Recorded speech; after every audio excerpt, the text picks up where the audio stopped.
Hello everyone. Today we're going to make a reaction to SMM creepypasta abandoned by Disney. This is another SMM creepypasta I watched. The yesterday was the Chuck E. Cheese mascot trauma, and now this is abandoned by Disney. Very very classic creepypasta, or maybe not, I don't know.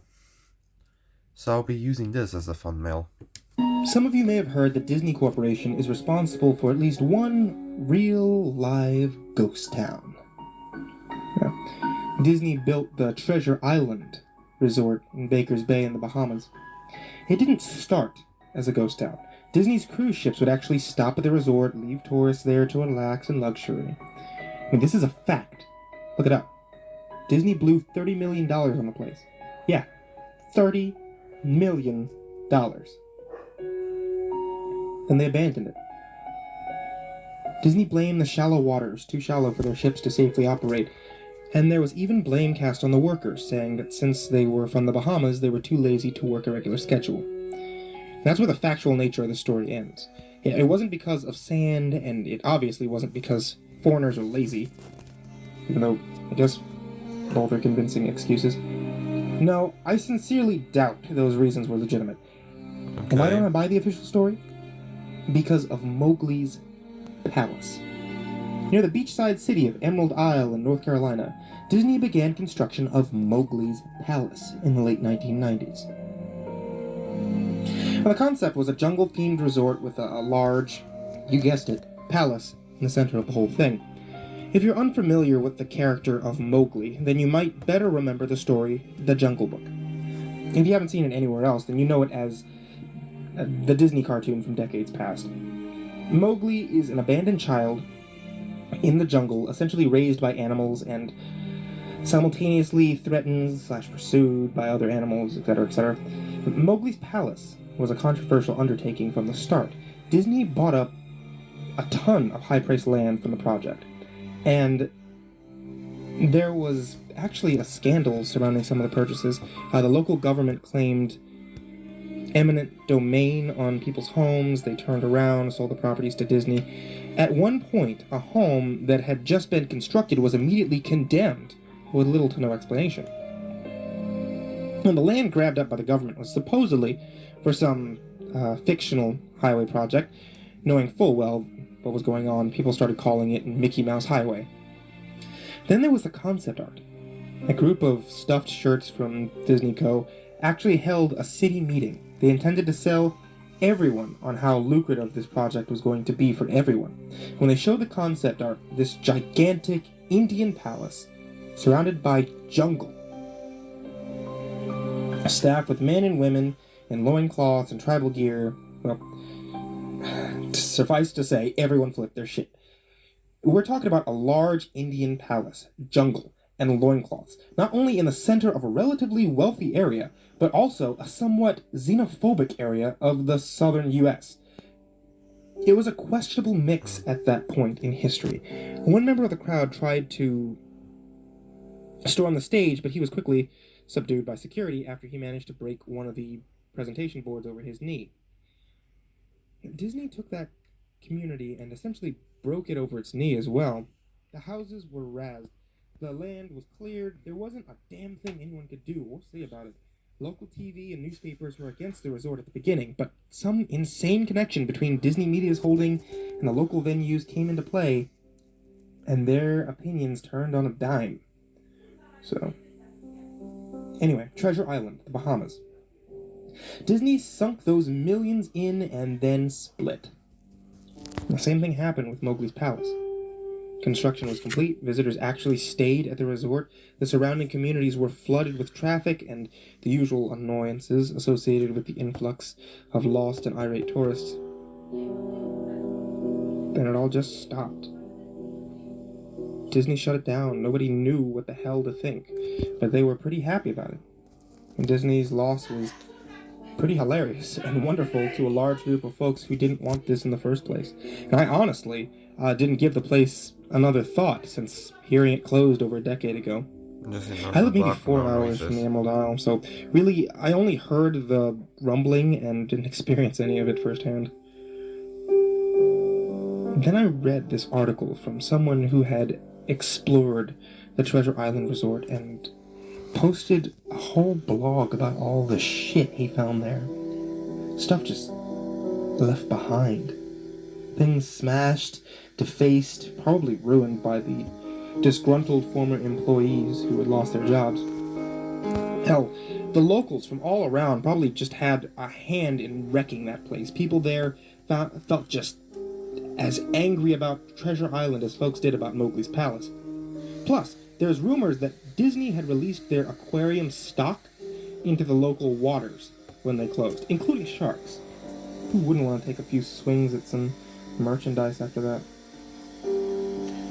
Those animations are What I'm getting at interesting. is that this blog about Treasure Island got me thinking. Even though many years had passed since its closing, I figured it might be cool to do some urban exploration at Mowgli's Palace. Take some photos, write about my experience, and probably see if there's anything I could take home as a memento. I'm not gonna say I wasted no time in getting there, because honestly, it took me another year after I first found that Treasure Island article to get around to going up to Emerald Isle. Over the course of that year, I did a lot of research on the Palace Resort, I tried to.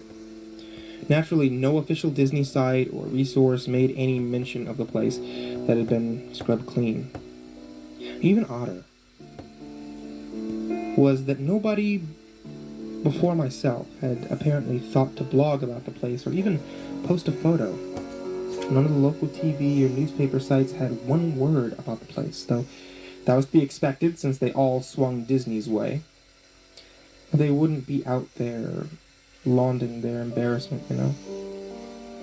Alright. Recently, I learned that corporations can actually ask Google, for example, to remove links from search results, basically for no good reason.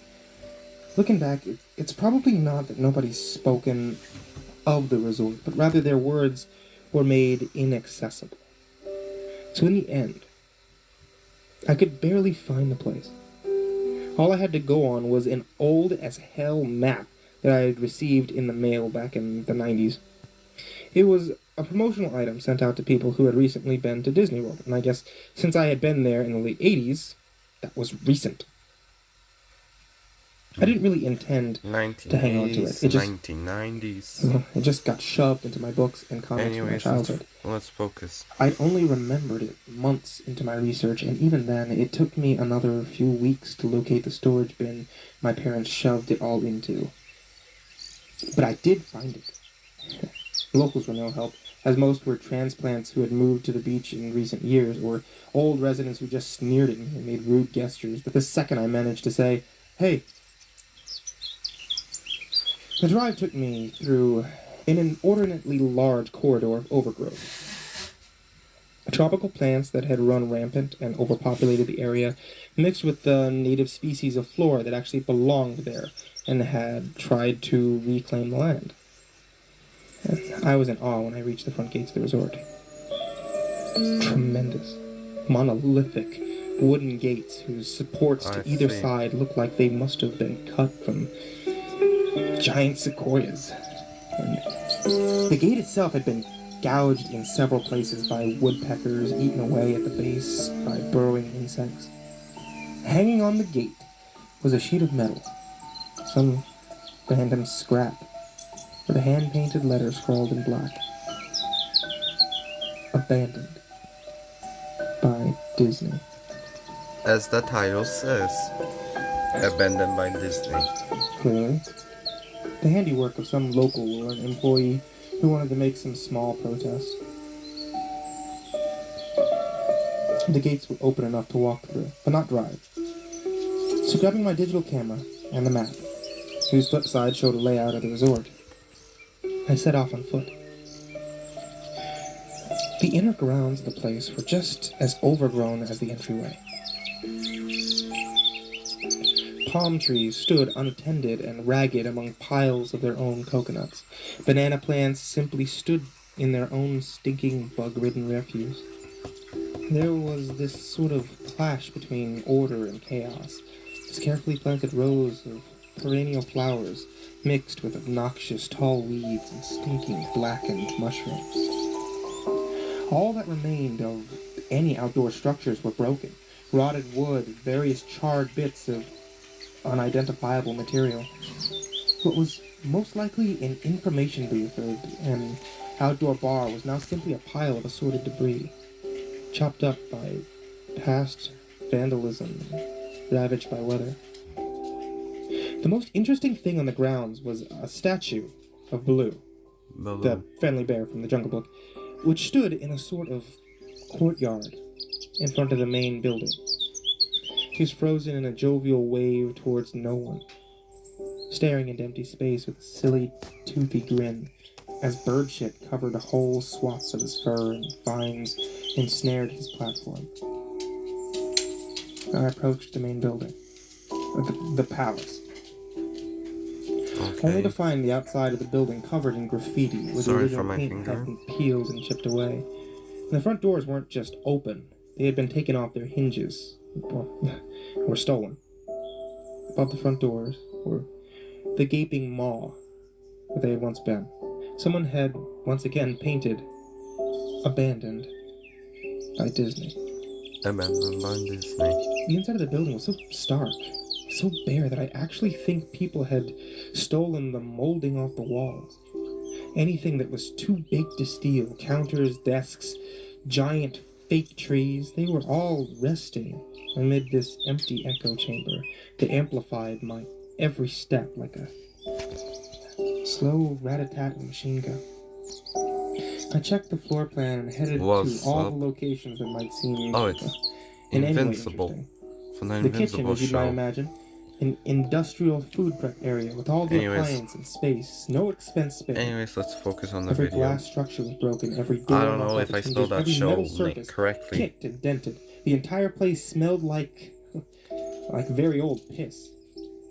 And the huge freezer, not even remotely cool now, had rot upon every empty shelf space.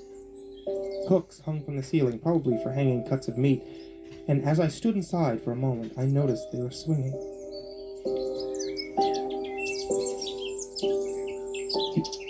Each hooks swung in a random direction, but their movements were slow and small, that it was almost impossible to see. And I figured that it must have been caused by my footsteps. So I stopped one from swinging by clutching it with my fist, and then carefully let it go. But within seconds, it started swinging once more. The bathrooms were in much the same state as the rest of the place. Just like the Treasure Island Resort, some had methodically smashed each porcelain commode with coconuts and other implements, and there was about a half-inch of rancid, stinking, stagnant water on the floor, so I didn't stay there for very long. What's odd is that the toilets and the sinks and the bidets in the ladies' room, yes, I went there, all dripped, leaked, or just ran freely. And it seems to me that they should have been shut off a long time ago. And there were plenty of rooms in the resort, but naturally I didn't have time to look through all of them.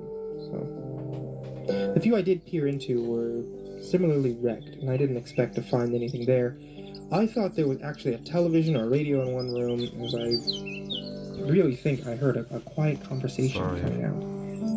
It was like a whisper. And probably even my own breath just echoing in silence, or just another case of the sound of flowing water playing tricks on the mind. It sounded like... I didn't believe it. I didn't know that. I didn't know that.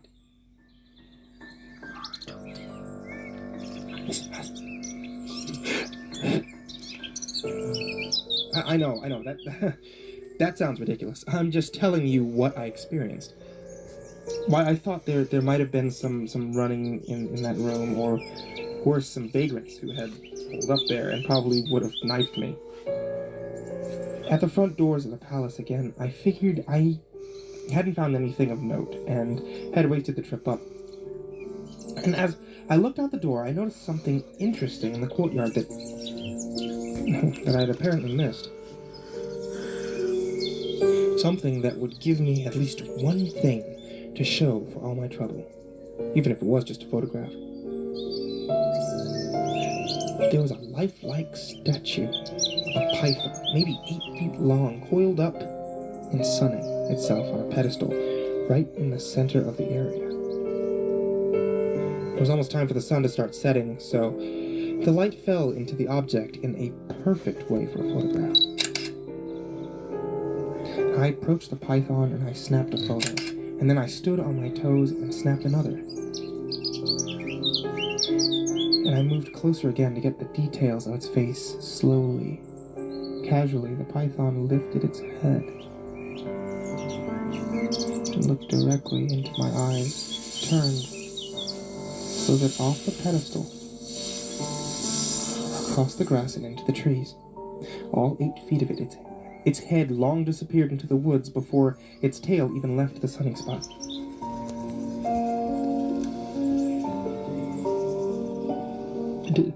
Disney had released all their exotic animals onto the grounds. Right there on my floor plan was the reptile house. Oh, I should have known. I'd read about the sharks at Treasure Isle. Excuse me. And I should have known that they'd done this. I was dumbfounded, just utterly stupefied. My mouth must have been hanging open for the longest time before I came back down to earth and snapped it shut. I blinked a few times and backed away from where the snake had been, back towards the palace. Even though it was totally gone, I still wasn't taking any chances and backed my way into the building. I took a few deep breaths and slapped to my own face to get myself right in the head again after that. I looked for a place to sit down, as my legs were feeling a bit like jelly at this point. Of course, there was no place to sit down unless I wanted to recline in the broken glass and dead leaf carpet, or haul myself up onto a desk of questionable reliability. I had seen some stairs near the palace lobby and decided to go have a seat there until I felt better. The staircase was far enough away from the front of the building to be relatively clean, save for a startling accumulation of dust. I pulled the wedge of metal off the wall, once again painted with "Abandoned by Disney." Yes, abandoned by Disney. That motto that I'd become accustomed to. I placed the wedge on the stairs and sat on it to keep at least somewhat clean. The stairway led downward, below ground level. Using my camera flash as a sort of improv flashlight, I could see that the staircase ended in a metal mesh door with a padlock. A sign on the door, a real sign, read, "Mascots only. Thank you." Mascots only. Thank you. This perked up my spirits a little bit for two reasons. One, a mascots only area would definitely have something interesting. And two, the padlock was still in place. Nobody had gone down there. Not the vandals, not the looters, nobody. This was the one place I could actually explore and perhaps find something interesting to photograph or wantonly steal. I had come to the palace essentially agreeing with myself that it was okay to take anything I wanted because, hey, abandoned. It didn't take much to bust the lock. Actually, that's wrong. It didn't take much to bust the metal plate on the wall that the padlock was hooked to. Time and decay had done most of the work for me, and I was able to bend the metal plate enough to pull the screws out of the wall, something nobody else had apparently thought of, or hadn't been able to do at the time. The mascots only area was a startling and very welcome change from the rest of the building that I'd seen. For one, every second or third fluorescent light overhead was illuminated, even though they flickered and faded randomly. Also, nothing had been stolen or broken. Even if age and exposure were definitely taking their toll. Tables had notepads and pens. There were clocks, even a punch-in clock on the wall, complete with filled-out time cards. Chairs were scattered around, and there was even a small break room with an old static-filled television, long rotted-out food, drinks on the counter. It was like one of those post-apocalyptic movies where everything is left in the state of evacuation. As I walked the maze-like sub-basement, hallways of the mascot's only area, the sights just became more and more interesting. Okay. As I went further, desks and tables were knocked over. Papers scattered, almost melded with the damp floor, and a large carpet of mold was slowly overtaking the real rotting crimson floor covering. Everything was just sort of squishy. Anything wood disintegrated into mush whenever I applied even the least amount of force, and clothing items hanging on hooks in one of the rooms simply fell to moist threads if I tried to unhook Focus on the video. One thing that annoyed me was the light was becoming more sparse and unreliable as I went further into the dank, suffocating depths of the place. Understanding now. Eventually, I reached a black and yellow striped door with the words "Character Prep" stenciled in it. Well, the door wouldn't open at first. I figured this is probably where the costumes were kept, and I definitely wanted a photograph of that twisted, stinking mess. Try as I might, whatever angle or trick I tried, the door wouldn't budge. That is, until I gave up and started to walk away. That was when there was a slight popping sound, and the door creaked open slowly. Inside the room was completely dark, pitch black. I used the camera flash to look for a light switch on the wall by the door, but there was nothing. As I made my search, I was jarred out of this sense of excitement by a loud electric buzz. Rows of lights overhead suddenly flashed up to life, flickering and fading in and out like the rest that I had passed. It took a second for my eyes to adjust, and it seemed like the light was going to just keep getting brighter until all the bulbs exploded. Just when I thought that it would reach that critical stage, the lights dimmed a bit and steadied.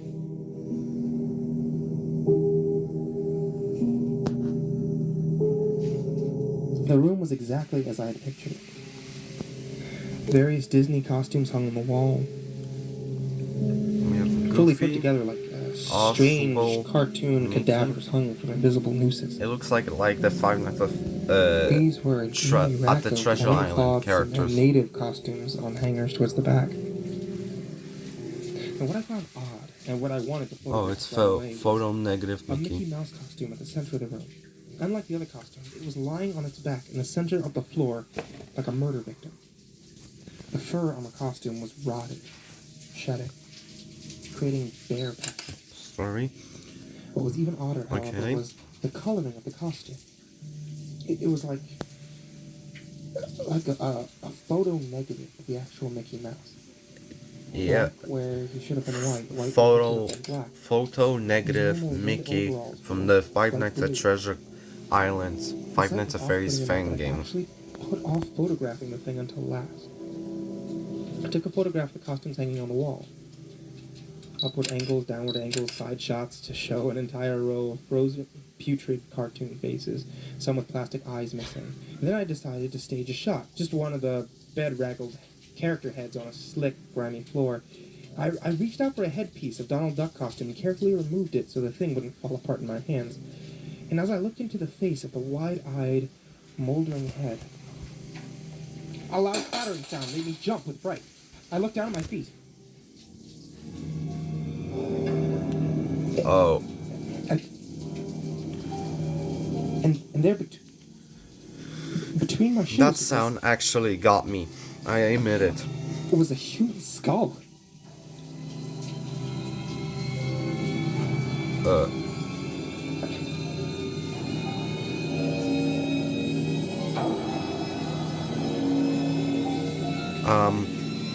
This is this is an animation, so It it's had not fallen out of the mascot real, head and so, shattered into pieces at my feet. Only the empty face and lower jaw remained staring up at me. I dropped the duck head immediately, as you'd expect, and moved for the door. As I stood in the doorway, I looked back to the skull on the floor.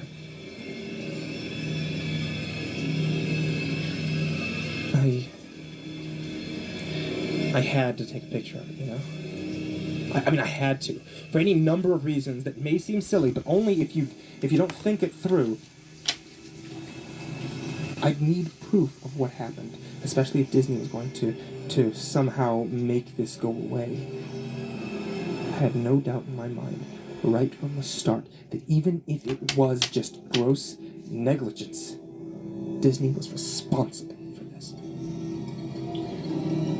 That's when Mickey...